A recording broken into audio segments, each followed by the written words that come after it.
Sì. La interrompo un attimo perché Sì. sono qua, ne volevo macchinetta del mercato. Ah, c'è la macchinetta del mercato? Dei calciatori, sì, Ma la macchinetta dai. del mercato dei calciatori, se mi Sì. attendi un attimo in linea. Sì, no, prego. No, perché vuoi vedere se è rimasto qualcosa. Sì. Dato.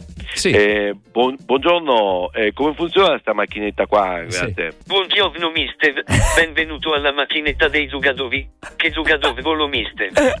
Non so che giocatore, vogliamo un giocatore, non so che giocatore avete. Sì. Ah, è rimasto poco niente.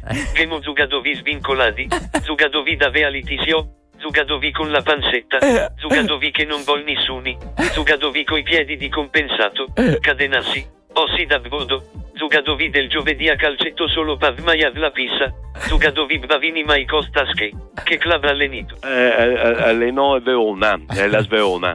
Ah, ho capito, il Grecia Verona, quello che ha internazionalizzato il band. Esatto, Era quello. venuto il presidente alla macchinetta qui a fianco, quella dei calzetti, ma aveva la macchinetta guasta.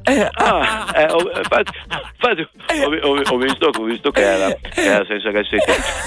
Vabbè, per Verona cosa è rimasto? Allora ti vestano solo quelli con la pancetta o quelli coi piedi di compensato. Eccolo. Forse qualche osso da brodo. A Ho posto. capito.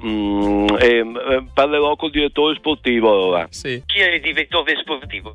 Cosa? Bigon? Ah, allora io sì da brodo te li ha già comprati. Effettivamente.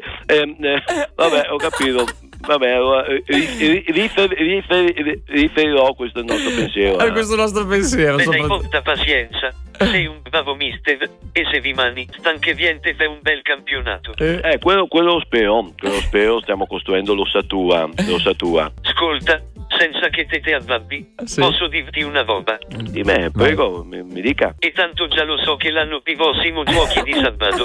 Aleo, e tanto già lo so che l'anno prossimo giochi di sabato. E me lo segno, guarda, me lo segno. Ciao mister, stammi bene, forza Verona. Bella lì. Forza, sempre forza Verona. Ecco il tiro. E gol di punta. E il giocatore viene